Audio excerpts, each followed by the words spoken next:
بسم الله الرحمن الرحيم الحمد لله رب العالمين والصلاة والسلام على النبي المبعوث رحمة للعالمين وعلى آله وصحبه أجمعين أما بعد السلام عليكم ورحمة الله وبركاته أنذرتكم النار إن شاء الله تعالى በጀሃነምና በአላህ Subhanahu Wa Ta'ala ለአመፀኞች ባዘጋጃት በሆነችው የሰው ልጆች የአመፀኞች ሁሉ መሰብሰቢያ የሆነችው ጀሃነምን በተመለከተ ኢንሻአላህ ተዓላ ቁርአኖችን ሐዲሶችን እያነሳን ራሳችንን አላህን Subhanahu Wa Ta'ala እንድንፈራና የጀሃነምን ምንነት አውቀን ራሳችንን ከዚህ ጀሃነም ማምለጥ ምንችልበት ሁኔታ እናመቻች ዘንድ ራሳችንን ለመገሰጽ ወደ አላህ ለመመለስ ይረዱን ዘንድ ኢንሻአላህ ተዓላ በዚህ ዙሪያ የተባሉ ቁርአኖችና ሐዲሶችን ለማየት እንሞክራለን። አላህ Subhanahu Wa Ta'ala ቀልብ ሰጥቶት በሰማው ነገር ከሚጠቀም አላህ ያደርገን። አብዛኛው የሰው ልጆች ቀልባቸው በጣም ደርቀዋል። በአዱንያ ዙሪያ ወይም ደግሞ በአዱንያ ጉዳይ ላይ ራሳቸውን በጣም መንሽጉሎችና ቢዚዎች አድርገው ስለ አዱንያ እንጂ ማሰብም ሆነ ስለ ሌላ ነገር መጨነቅ አያውቁም፣ ትዝም አይላቸውም። ልክ ደግሞ በአዱንያ ጉዳይ ማሰባቸውንም ሆነ መጨነቃቸውን ትተው ትንሽ የሆነ ረፍት ሲያገኙ ስለ ውስጥ ጉዳያቸው ስለ ልጆቻቸው ስለ አዱንያ ሌላኛው ዓለም ማሰብን ይጀምራሉ። ስለ አኺራ ስለ ጀሃነም ስለ ጀነት በሚነገርበት ሰዓት ስለ ጀሃነም በሚወሳበት ሰዓት ለልቦቻችን አዲስ ይሆናል። አብዛኛው ሰው ስለ ጀሃነም ሲሰማ ሊጨንቀው ይችላል። ቁጭ ብሎ ማድመጥም አይፈቅድም። ቀለማ ትንሲቱ ኢለይሂ አልአዛን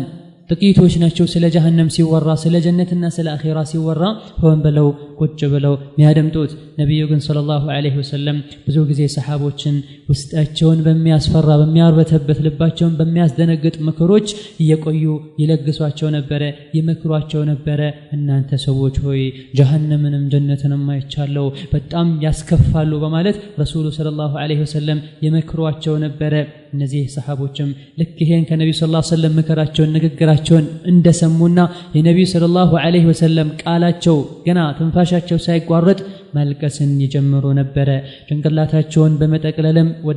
ወደ ውስጥ በመሸፈንም ማልቀስን ይጀምሩ ነበረ። የዛሬ ነፍሳችን ደግሞ የኛ የሰው ልጆች ነፍስ ከነሱ የበለጠ ስለ ጀሃነም ሊነገራትም ይገባል፣ ከነሱ የበለጠ ለናለቅስም ይገባናል። አላህ Subhanahu Wa Ta'ala ስለ ጀሃነም ሰዎችን በጣም አስጠንቅቀዋል። ነብዩ መሐመድ ሰለላሁ ዐለይሂ ወሰለም ጀሃነምን በጣም አስጠንቅቀዋል። አላህ Subhanahu Wa Ta'ala فأنذرتكم نارا تلظى በጣም ትንቀለቀል የሆነችን እሳት አስጠንቅቄያችኋለሁ ብለዋል። إنها لإحدى الكبر ጀሃነም ደግሞ በጣም የሰው ልጆች ትኩረት ሊሰጡት በህይወታቸው ሊሰጉትና ሊፈሩት ሊጠነቀቁት ከሚገቡ ታላላቅ ሀያል ነገሮች ውስጥ አንዷ ጀሃነም ናት ብሎ አላህ Subhanahu Wa Ta'ala ተናግሯል። እንደውም አላህ Subhanahu Wa Ta'ala የሰው ልጆችን በምንም አላስፈራራቸውም፣ በምንም አላስጠነቀቃቸውም። ጀሃነምን ካስጠነቀቀውና ካስፈራራው የበለጠ ጀሃነም ውስጥ ያለውን ስቃይ፣ ጀሃነም ውስጥ ያለውን ግለት፣ የጀሃነም ሰዎች ምን እንደሚበሉ፣ ምን እንደሚጠጡ፣ ምን እንደሚለብሱ፣ የጀሃነም ካቴናዎችን፣ የጀሃነም ሸለቆዎችን፣ እነዚህ ነገሮችን በአጠቃላይ አላህ Subhanahu Wa Ta'ala ለሰው ልጆች ቁርአን ውስጥ ይገልጿል። ቁርአንን በጥሞና ማንበብ የሚችል ሰውና ለማንበብ የሚሞክር ሰው ይህን ነገር በቀላሉ ማስተዋልና ራሱን መምከር ይችላል። ነዓም አላህ Subhanahu Wa Ta'ala እሳትን ፈጥሯታል። አላህን ያስቀየመ የአላህን ድንበር የጣሰ ሁሉ እሳትን መቅመሱ አይቀርም። ስለሆነም አላህ Subhanahu Wa Ta'ala ያዘዘንን መታዘዝ እስካልቻለን የከለከለንን መከልከል እስካልቻለን ድረስ ያለን መመለሻ ምንድነው የሚለው ሊያሳስበንና ሊያስጨንቀን ይገባል። ኢማሙ ሙስሊም ረሂመሁላሁ ተዓላ ሰሒሐቸው ላይ አቡ ሰዒድ አልኹድሪ ከሳቸው በዘገቡት ሐዲስ ላይ ነብዩ ሰለላሁ ዐለይሂ ወሰለም ይላሉ የቂያማ ቀን አንድ ተጣሪ ይጣራል። ሁሉም ኡመት ሁሉም ህዝብ ያመልከው የነበረውን ነገር ይከተል ተብሎ እንዲጣራ አላህ ያዟል። የትኛውም የሰው ልጅ አይቀርም ሁሉም ያመልከው የነበረውን ነገር ቢከተል እንጂ። ታቦት ያመልክ የነበረውም እንጨት ያመልክ የነበረውም እሳት ያመልክ የነበረውም ሁሉም ተከትሎ ይሄዳል። ሁሉም ደግሞ ከአላህ ውጪ ይመለኩ የነበሩ ነገሮች አምላኮቻቸው የሚገዟቸው የነበሩ ተከትለዋቸው ወደ ጀሃነም ይሄዳሉ። አላህን Subhanahu Wa Ta'ala በብቸኝነት ይገዙ የነበሩ ሰዎች ሲቀሩ እዛ ውስጥ አላህን ከልቡ የሚፈራም አለ፣ እምነቱ ላይ ብቻ ጌታው ላይ ማያሻርክ ማያጋራ ብቻ አለ። ጥሩም ክፉም የኢማን ልዩነት ያለውም ትልቅ ኢማን ያለውም ትንሽ ኢማን ያለውም ተሰብስበው አንድ ቦታ ላይ ይቀራሉ በአላህ ብቸኝነት ያምኑ ስለነበረ። የተወሰኑ ደግሞ ክርስቲያኖችና ይሁዶችም እዛ ቦታ ላይ ይቀራሉ ይላሉ ረሱሉ ሰለላሁ ዐለይሂ ወሰለም። فيقال لهم ما كنتم تعبدون ምንድን ነበር የምታመልኩት ተብለው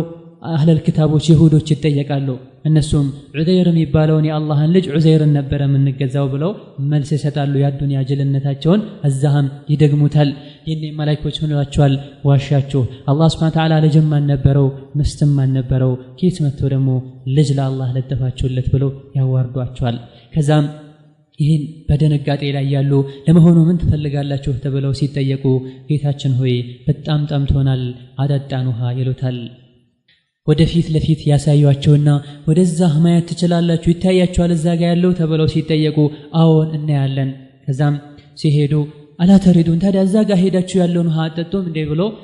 ይጠየቃሉ ወደዛ ይሄዳሉ ልክ ሄደው ሲያዩ ገና ውሃ ሳይሆን የሚያገኙት ጀሃነም እርስ በርሷ ስትባላ ያገኙታል ውሃ እንጠጣለን ብለው በተቃጠለ እንጀታቸው ሲሄዱ ገና እሳትን ያገኛሉ እዛ እሳት ላይ ከመጀመሪያ እስከ መጨረሻቸው እሳት ላይ ይንጠባጠባሉ እሳት ላይ ይወድቃሉ እስከ መጨረሻው ሲሰቃዩ ይቆያሉ በዚሁ መልኩ ነሳራዎች ወይም ክርስቲያን ነን ባዮች ይጠየቁና ማን ነበር ይጠሩና ማን ነበር የምታመልኩት ኢየሱስን ዋሻችሁ ለአላህ ልጅም አልነበረውም ምስትም አልነበረውም እንደዛው ምን ትፈልጋላችሁ ውሃ እንፈልጋለን ወደዛ አይታያችሁም ፊት ለፊት ይባላሉ ውሃ ተመስላ ጀሃነም ተቀምጥላቸዋለች ሄደው ሲያዩት ግን እሳት ናት እስከ መጨረሻ ጀሃነም ውስጥ ይከተታሉ በተራባ አንጀታቸው ውሃን ሳይሆን የሚያገኙት የአላህ ቁጣ አላህ Subhanahu Ta'ala አመፀኞችን የሚቀጠባትን ጀሃነም ውስጥ ሄደው ይገባሉ ይኔ ማን ይቀራል በአላህ Subhanahu Ta'ala ሳያጋሩ አላህን በብቸኝነት ያመልኩ የነበሩ ጥሩ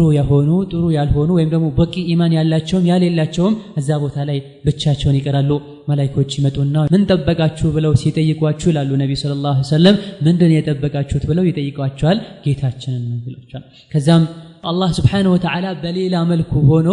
በቁርአንና በሐዲስ በተገለጸልን መልኩ ሳይሆን በሌላ መልኩ ሆኖ ይመጣና እኔ ነኝ ጌታችሁ ሲላቸው ላ አንተ አይደለህም ጌታችንን እናቀዋለን ቁርአን ላይ ሐዲስ ላይ ነብይ ነግረውናል በቁርአን ላይ ተገልጾልናል ከዛ አላህ Subhanahu Wa Ta'ala ትንሽ ቆይቶ ይገለጽላቸዋል አላህን Subhanahu Wa Ta'ala በሐቂቃው በቁርአንና ሐዲስ በተገለጸው መልኩ ሲያዩት አላህ መሆኑን አውቀው ለአላህ ስጁድ ይደፋሉ ይኔ አላህን Subhanahu Wa Ta'ala ከልባቸው ከውስጣቸው ያመልኩና ይሰግዱለት ያጎበድዱለት የነበሩ ሁሉ ከመራቸው ሲሰግዱ አስመሳይ ሙስሊሞችና አስመሳይ አላህን ተገዦች ጀርባቸው አልታጠፍ ብሎ ይቀራሉ እዛ ቦታ ላይ አላህ Subhanahu Wa Ta'ala ይኔ አመፀኞችና አስመሳዮች እንዲያዙ ያዛል ለአላህ ከልባቸው ባዱንያ ይሰግዱ የነበሩ እዛም አላህን ሲያዩ ከልባቸው ይሰግዳሉ እንቢባዎችና አስመሳዮች ጀርባቸው ልታጠፍ ብሏቸው ሲቀሩ እንዲህ አይነት ጠማሞችና አስመሳዮችን እንዲያዙ አላህ Subhanahu Wa Ta'ala ያዛል ይያዛሉ ወደ ጀሃነማቸው ይነዳሉ ወደ እሳታቸው ተቀጥተው እንዲመለሱ ወይም ደግሞ የሚዘወትሩት እንዲዘወትሩ በአላህ ያመኑት ወደ ጀነት እንዲገሰግሱ ይኔ አላህ Subhanahu Wa Ta'ala የሰገዱትን ተነሱ ይላቸዋል ይነሳሉ ጀሃነም ላይ ድልድዩ ይዘረጋል ሸፋዓ ይጀመራል መልጃ ይጀመራል ነብያቶች በጀሃነም ጫፍ ላይ ቆመው ሰለም ኡመቴን አደንልኝ ማለትን ይጀምራሉ ከዚህም ሐዲስ ሙስሊም በሰሒሐቸው ውስጥ ከዘገቡት ሐዲስ ከነብዩ አንደበት ሰለላሁ ዐለይሂ ወሰለም ካፍሮች ሙናፊቆች ጥሩ ሰዎች ሁላቸውም ወደ አላህ Subhanahu Ta'ala እንደሚጓዙ በአላህ Subhanahu Ta'ala ያጋሩ የነበሩና ያስመስሉ የነበሩ ሁሉ ወደ ጀሃነም እንደሚነዱና እውነተኛ ሙእሚኖች ወደ ጀነት እንደሚጓዙ ከዚህ መረዳት እንችላለን እذن የአንቺ የኔ መመለሻችን የት ነው ጀሃነም ነው ወይስ ጀነት ነው ወይስ አላህ ፊት መዋረድ ነው እذن ሁለተኛው ቆም ብለን የምናየው ነገር طريق النار የጀሃነም መንገድ ምን ይመስላል ለሁሉም መንገድ አለውና የጀነትም የጀሃነም መንገድ አለ የጀነት መንገድ ምንድነው የጀሃነም መንገድ የቱ ነው ከራሳችን ጋር ተያያዥ የሆነውን የጀሃነም መንገድ በመናይበት ሰዓት የጀሃነም መንገድ ውድ ይሁን ከወንድሜ ውድ ይሁን እህቴ በጣም ብዙ ቅርንጫፎች አሉት ከነዚህ ቅርንጫፎች መሃል ከነዚህ የሚያዳርሱና ጥገኛ ወይም ደግሞ አቋራጭ መንገዶች መሃል የትኛውንም መንገድ የተጓዘ ሰው ወደ ጥፋት ወደ ውርደት ወደ ስቃይ ወደ ጀሃነም ያደርሰዋል ወደ አላህ ቁጣ ያደርሰዋል ወደ አላህ ጥላቻ አይቀጡ ቅጣት ወዳለበት ጀሃነም ያደርሳል ይሄ የጀሃነም መንገድ በዚህ መንገድ ዳር ላይ ሸይጣን አለ የሸይጣን ደጋፊዎች አሉ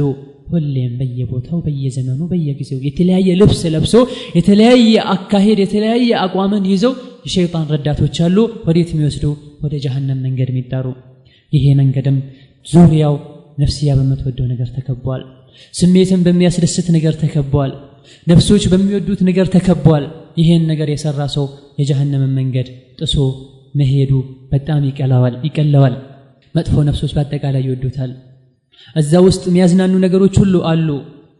እዛ ውስጥ የሚጓዙ ሰዎችን ነፍስያቸው ከንቱ ምኞትን ታስመኛቸዋለች ሸይጣንም ይሸውዳቸዋል እዛ ውስጥ ያሉ ሰዎች ሁሉ ሐቂቃ ግልጽ አልሆነላቸውም እውነታውን አልተረዱም እንቅልፍ ላይ ነው ያሉት ለምን እንደተፈጠሩ ማያውቁም ወዴት እየተጓዙ እንደሆኑ ማያውቁም በሐቂቃው ግን አላህ የተቆጣባቸው ሰዎችን መንገድ እየተጓዙ ነው ለዚህም ምሳሌ ነብዩ ሰለላሁ ዐለይሂ ወሰለም ለትክክለኛውና ትክክለኛ ላልሆነው መንገድም ቆንጆ ምሳሌ ነብይ አስቀምጠውልናል ትክክለኛው መንገድ ምን እንደሆነና መጥፎ መንገዱ ምን እንደሆነ ረሱሉ አስቀምጠውልናል ምን አሉ አላህ ምሳሌ ያደረገ ቀጥተኛው መንገድ አላህ በምሳሌ ገለጸላችሁ ይሄ ቀጥተኛው መንገድ አንድ መስመር ነው ከዚህ ከቀጥተኛው መንገድ ጎን ለጎን አጥሮች አሉ እዚህ አጥር ላይ ደግሞ በሮች አሉ የተከፈቱ በሮች አሉ በሩ ላይ ደግሞ መጋረጃዎች ዝቅ ተደርገው ተጋርደዋል በዚህ በስራቱ በር ላይ አንድ ተጣሪ አለ ቀጥተኛው መንገድ ጫፉ ላይ ተጣሪ አለ ምን ይላል እናንተ ሰዎች ሆይ هلموا ادخلوا الصراط المستقيم جميعا ولا تفرقوا በሩ ላይ ቆሞ ጫፉ ላይ ትክክለኛው መንገድ መስመር በር ላይ ያለው ተጣሪ ምን ብሎ ይጣራል እናንተ ሰዎች ሆይ ኑ ወደዚህ ቀጥተኛው መንገድ ያዙ አትለያዩ ወደ ሌላ ቦታ አትሄዱ ብሎ ይጣራል በሌላ በኩል ደግሞ ከስራቱ ላይ በኩል ከቀጥተኛው መንገድ በላይ በኩል ጫፉ ይጣራል ምን ብሎ ይጣራል ከሚጓዙ ሰዎች መሃል ወደ ግራና ወደ ቀኝ ካሉ አጥሮች ከበሮች መሃል ከፍቶ ሊገባ ሲፈልግ ተው ወየወለ ይሄን በር አትክፈተው ይሄን በር ከከፈትከው ትገባዋለህ ቀጥተኛው መንገድ መጓስተህ ወደ ግራ ወደ ቀኝ ያሉ የተጋረዱ በሮች መጋረጃውን ከፍተህ ከገባህ ትጠፋለህ ብሎ የሚጣራ ተጣሪ አለ ሐዲሱን ኢማም አህመድ ዘግበውታል እዚህን ማዕና ሲተረጎም ምን ይላሉ ሲራጥ ብሎ ቀጥተኛው መስመር ብሎ ማለት እስላም ነው በግራና በቀኝ በኩል ያሉ አጥሮች ማለት ደግሞ የአላህ ድንበሮች ናቸው አላህ حرام ያደረጋቸው ነገሮች ናቸው ወይም ደግሞ የአላህ ድንበሮች ናቸው አጥሮች ማለት አጥሩ በር ላይ የተጋረዱ መጋረጃዎች ደግሞ የአላህ Subhanahu Ta'ala حرام ያደረጋቸው ነገሮች ናቸው ከዳር ሆኖ የሚጣራው ተጣሪ ደግሞ የአላህ መጽሐፍ ነው ቁርአን ነው ከስራጡ በላይ በኩል ሆኖ የሚጣራው ደግሞ አላህ የአማኙ ልብ ላይ ማስተዋል እንዲያስተውል እንዲከሰስ የሚጥለው የሆነ የአላህ Subhanahu Ta'ala ተሰጥኦ ነው ኢዘን በቀጥተኛው መንገድ የተጓዘን ሳለ ወደ ግራና ወደ ቀኝ እንድንል የሚያደርጉን ስሜቶች በአጠቃላይ የሚጣሩ ተጣሮች በአጠቃላይ ከቀጥተኛው ወደ አላህ ከሚወስደው ከቁርአን ከእስላም እንድንወጣ የሚያደርጉን ነገሮች ናቸው ነፍስያችንና ስሜታችን ከቁርአን ከሐዲስ ከሸሪዓ አውጥተው ወደ ሌላ ነገር ሊያታሉና ሊዘቁን ሲፈልጉ የአላህን ድንበር እየጣሰን እንደሆነ ከዚህ ነገር መረዳት እንችላለን አሁን የጀሃነም መንገድ ብሎ ማለት በጣም አስቀያሚ መንገድ ነው በጣም ዘግናኝ መንገድ ነው እዛ ውስጥ ከሳራ አለ ውርደት አለ የጀሃነም ሸለቆች እዛ በዛ መንገድ ከሄደን ነው የሚጠብቁን ያመፀኞች ሁሉ መጨረሻም በዛ መንገድ የተጓዙ ሰዎች እዛ ተሰብስበው ይገኛሉ والله አስቀያሚ መንገድ ቢኖር ኖሮ ሸይጣን ዳር ላይ ቆሞ ኑ ወደዚህ ብሎ የሚጣራላት መንገድ ነው ከመንገድ ሁሉ አስቀያሚ መንገድ ቢኖር ኖሮ የሰው ልጆችን ጊዜያዊ ደስታን ለማሳካት ብቻ የተዘረጋ መንገድ ነው ኑ ወደኔ ተደሰቱ ብሉ ተዝናኑ በአዱንያ ካልተዝናናችሁ በወጣትነታችሁ ካልተዝናናችሁ መቼ ያለ ሚያታልል ሸይጣን በሩ ጋር ቆሞ የሚጠቁምበት የሚጣራበት መንገድ ነው እኔ ላንተ ብዬ ነው እኔ አንተን ለማስደሰት ብዬ ነው አሁን ሞኞችና በዚህም የተታለሉ ሰዎች ራሳቸውን ጀሃነም ውስጥ ያስገባሉ መጨረሻቸውም የከፋ ይሆናል ጀሃነም ውስጥ ረዳትም ደራሽም ባሌለበት ሁኔታ ሲሰቃዩ ይቆያሉ መጨረሻቸውም አላህ Subhanahu Wa Ta'ala ቁጣውን عذابون እያዘነበባቸው መጨረሻ ያሌለው ሆኖ እዛሁ ይዘወተራሉ አላህ Subhanahu Wa Ta'ala ጀሃነምን በሚያስከፋ በሚዘገነን በሚያስፈራ መልኩ ገልጾልናል የጀሃነምን ምንነት ነግሮናል አሁን እሳት ራሳችን እሳትን አስተንግቄያችኋለሁ ወይም አንደርቱኩም النار كتم አይደለም የመጣው ከነብዩ ሰለላሁ ዐለይሂ ወሰለም አንደበት ነው የወጣው ራሱም አሁን ሁላችንም እሳትን ልንፈራ እሳትን ልንጠነቀቅና የተጠነቀቅነው ነገርንም ደግሞ ከዚህ ከሰጋነው ነገር ምንድንበት ሁኔታ ማመቻቸት አለብን አዎ አላህ Subhanahu Wa Ta'ala እሳት እንዳለች ነግሮናል ሁሉም ሰው እሳት እንዳለች ሊያቅና ሊጠነቀቃትም ይገባል قال تعالى وإن منكم إلا واردها كان على ربك حتما مقضيا وإن منكم كنانت وسط منم يسو زر هونو يسو لج ወይም ደግሞ አላህ ያዘዘውን ያልታዘዘ ያልከለከለውን የከለከለውን ያልተከለከለ በአጠቃላይ ደግሞ አላህ Subhanahu Wa Ta'ala አቅል የሰጠው ሁሉ إلا واردها ጀሃነምን ቢሻገራት እንጂ ይላል አላህ Subhanahu Wa Ta'ala ከናንተ ውስጥ የሰው ልጅ ሆኖ ጀሃነምን ሳያት ጀሃነምን ሳይሻገራት ወደ ጀነት መሻገር አይችልም ወይም ደግሞ አኺራን አይቶ አኺራ ሄዶ ጀሃነምን እሳትን ማያ የለም ይላል አላህ Subhanahu Wa Ta'ala نعم ከናንተ ውስጥ አላህን የፈሩት በሰላም ይሻገራሉ አመፀኞችና ገፈኞችሳ እዛው ጀሃነም ውስጥ ተንበርከከው እንዲቀሩ አደርጋለሁ ይላል አላህ Subhanahu Wa Ta'ala نعم እሳት አብዛኞቹ ሰዎች ዘንግተዋታል ነብይ ግን ሰለላሁ ዐለይሂ ወሰለም ታላላቅ ሁለት ታላላቅ ነገሮችን አትርሱ لا تنسوا العظيمتين الجنة والنار ትልልቅ ነገሮችን አትርሱ በተአምር ጀነትና ጀሃነም ይላሉ ነብይ ሰለላሁ ዐለይሂ ወሰለም አዎ ጀነትን ማይረሱ ሊኖሩ ይችላሉ በቀላል የሚገባ መስሎ ስለሚታያቸው እሳትን ግን የዘነጉ ብዙዎች ናቸው ለምን ሙስሊም መሆን ስመ ሙስሊም መሆን ብቻ ከእሳት የሚያድን ስለሚመስላቸው አለባበስና ስም ከጀሃነም የሚያድን ስለሚመስላቸው ነብይ ግን ሰለላሁ ዐለይሂ ወሰለም አትርሷቸው በህይወታችሁ ላይ ለውጥ ሊያመጡ ይገባል የግድ ነው خلاص አስተውሷቸው ደጋግማችሁ ይላሉ ረሱል ሰለላሁ ዐለይሂ ወሰለም ለምን والذي نفسي بيده ህይወቴ በእጁ ባለችው ጌታዬ በአላህ ምን አለው እኔ ማቀውን ብታቁ ኖሮ ትንሽ ስቃችሁ ብዙ ባለቀሳችሁ ነበር አናታችሁ ላይ ጭንቅላታችሁ ላይ እላያችሁ ላይ አፈር ያነሳችሁም በበተናችሁ ባቦነናችሁ ነበር ሜዳ ላይ ወጣችሁ በተንጫጫችሁም ነበር ፍራሽ ላይ አልጋ ላይ ተኝታችሁም ባልተደሰታችሁ ነበር በሙሉ ልባችሁ ከውስጣችሁ የአላህና የጀሃነም ፍርሃቻ ባልጠፋ ነበር ሁሌ በሰጋችሁ ነበር نعم ከዚህ በበለጠም ነብይ ሰለላሁ ዐለይሂ ወሰለም ከለታት አንድ ቀን ሚንበር ላይ ወጡ ያኔ የወጡት እንደሌላ ጊዜ ሁሉም ያቀውና በቀላሉ ሊቀበሉት በቀላሉ ሰምተውት ሊሄዱ የሚችሉ ንግግር ሊናገሩ አልነበረም ነብይ የወጡት ሁሌ የሚናገሩት ለሰው ልጆች ሚመክርና መድኃኒት የሆነ ነገር ነው ዛሬ ግን ለየት ያለ ነበር ወጡ ሚንበር ላይ ልቦችን የሚያርበተበት ቃላትን ሊናገሩ ሚንበር ላይ ወጥተው قال انذرتكم النار እሳትን አስጠንቅቄያችኋለሁ አሉ ነብዩ ሰለላሁ ዐለይሂ ወሰለም ሚንበሩ እስኪርበተበት የቆሙበት ሚንበራቸው ኹጥባ ሲያደርጉ የሚቆሙበት ሚንበራቸው እስኪንቀጠቀጥ ድረስ ድምጻቸው በጣም እስኪጮህ ድረስ حتى ያለ ድምጽ ማጉያ መስጂድ ውስጥ ሆነው መዲና ከተማ ውስጥ ያሉ ሰዎች እስኪሰሙ ድረስ መንገድ ላይ የሚጓዙ ሰዎች እስኪሰሙ ድረስ በጣም ጮክ ብለው ነብይ ሰለላሁ ዐለይሂ ወሰለም እሳትን አስጠንቅቄያችኋለሁ ብለው ይጮሁ ጀመሩ ولو ان احدا في السوق لسمعه الى الراوي حديث የሚናገረው ሰው ከተማ ላይ ገበያ ላይ ያለ ሰው ቢኖር ይሰማ ነበር ማለት ነው አብዛኛው መጥቷል እዛ ቦታ ላይ ተሰብስበዋልና ድምጻቸውም ጮክ አለ የለበሱት ከላይ ለብሰውት የነበረው ልብሳቸው እስኪወድቅ ድረስ እሳትን አስጠንቅቄያቸዋለሁ አቡበክርን ዑመርን ዑስማንን በዚህ መልኩ ከእሳት ያስጠነቅቃሉ ነብይ ሰለላሁ ዐለይሂ ወሰለም አሁን እሳት ስንትና ስንት አላህ የሚፈሩ ሰዎች እሷን ከመፍራታቸውና ከመጠንቀቃቸው የመጣ በልቅሻ በሐዘን በትካዜ ህይወታቸውን አጥተዋል አይናቸውን አጥተዋል የአዱንያን ጥፍጥና ተነስተዋል نعم አላህን ስለሚፈሩ ከአልጋቸው ርቀዋል የአዱንያን ጥፍጥና ከውስጣቸው አውጥተው ጥለዋል ስንት ደስተኞች ተከፍተዋል ነብዩ ሰለላሁ ዐለይሂ ወሰለም እኔ እናንተን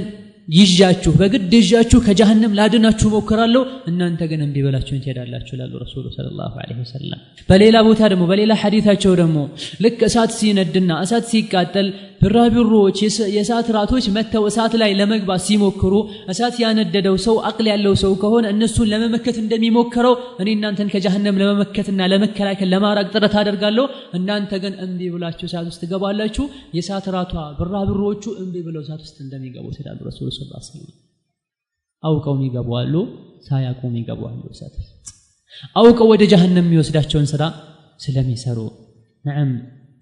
جهنم 1000 ዓመት አላህ እንድትገል አደረጋት ቀይ ሆነች ሌላ 1000 ዓመት እንድትገል አደረጋት ነጭ ሆነች ይላሉ ረሱሉ ሰለላሁ ዐለይሂ ወሰለም ሌላ 1000 ዓመት እንድትገል አደረጋት ጥቁር ሆነች አሁን ድቅድቅ ያለች ጥቁር ሆና የአላህን Subhanahu Wa Ta'ala ድንበር የጣሱና አላህን ያስቀየሙትን በጉጉት እየጠበቀችን ያለችው ልታሰቃያቸው نعم እሳት ለምፈራት ለምንጠነቀቃትና ለናስታውሳት ሁሌም ይገባናል ደጋጎችም ያስታውሷት ነበር ሱፊያን ረሂመሁላሁ ተዓላ ታላቁ ታቢዒ ከንቅልፉ ይነቃና ደንግጦ ይነሳል ከፍራሹ ተረብሾ ሰውነቱ እየተንቀጠቀጠ ይነሳና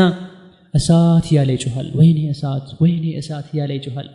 እሳትን ማስታወሴ ጀሃነምን ማስታወሴ እንቅልፍ ነሳኝ የህይወትን ጣዕም አስረሳኝ የህይወትን ደስታ አስረሳኝ ከዛ ሞዶ ያደርጋል ይሰግዳል ከዛ ምን ይላል اللهم ጌታዬ ሆይ انك عالم بحاجتي غير معلم ጌታዬ ሆይ አንተ የኔን حاجه የኔን ጉዳይ የኔን ትልቁ የሚያስጨንቀኝን አላማዬን ታውቃለህ ማንም እስኪያሳውቅህ ድረስ አትጠብቅም እኔ ካንተ መፈልገው فكاك رقبتي من النار فكاك رقبتي من النار እኔን ከእሳት እንድታደነኝ ከእሳት ነፃ እንድታወጣኝ እንድታደነኝ ነው ትልቁ አላማዬ እያለ ይጮህ ነበር ሌሎችም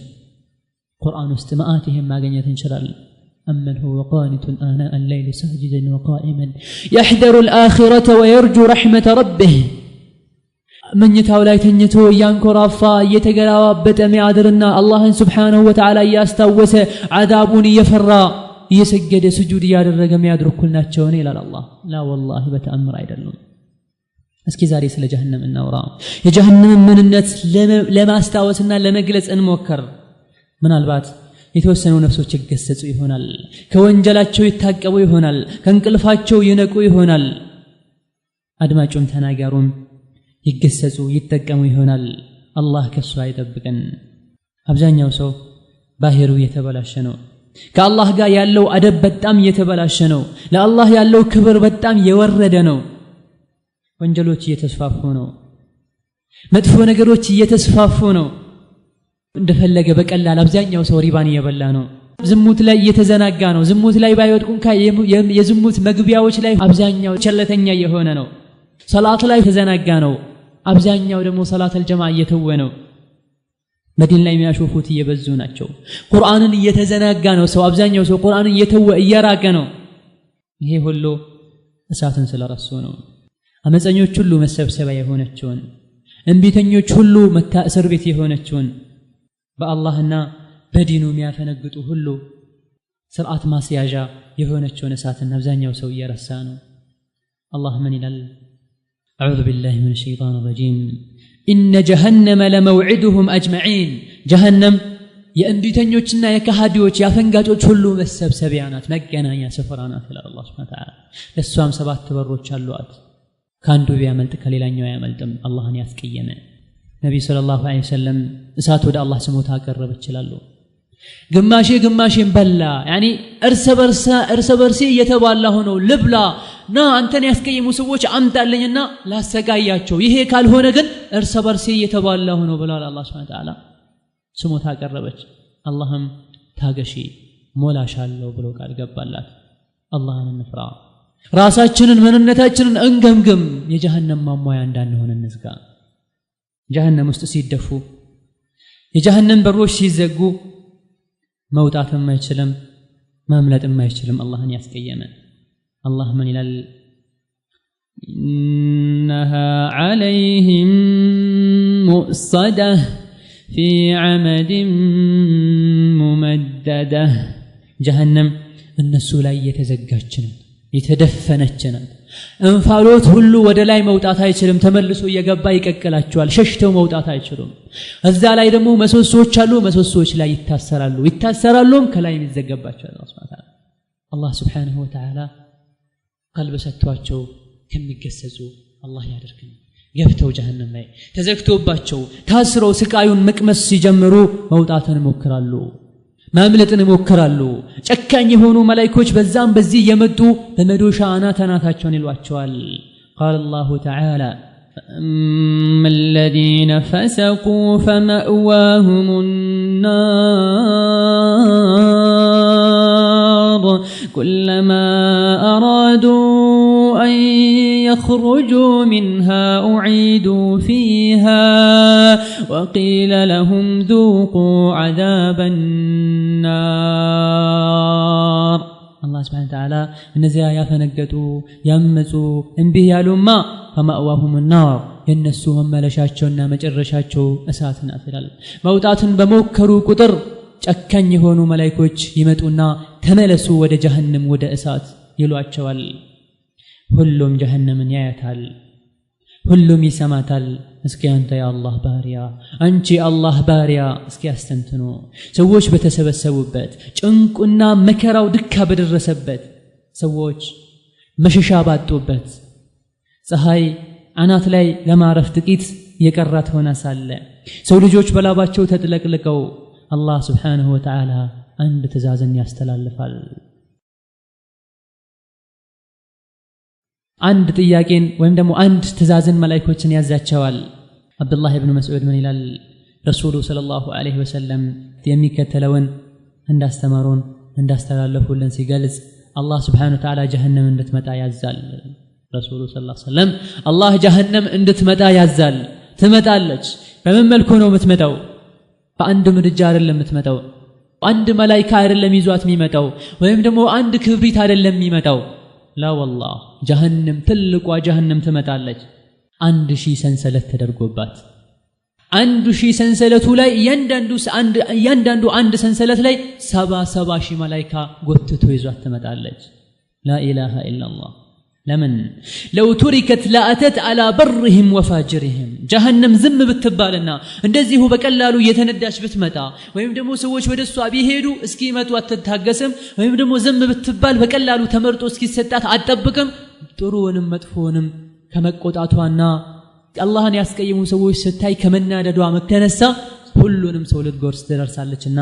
በ70 ሺህ ሰንሰለት እያንዳንዱ ሰንሰለት ላይ 70 ሺህ መላእክት ወጥሮ ይዛታል። ይኔ ምን ትሆን ይሆን? ፍርሃት በዋጠህ ሰዓት ላብህ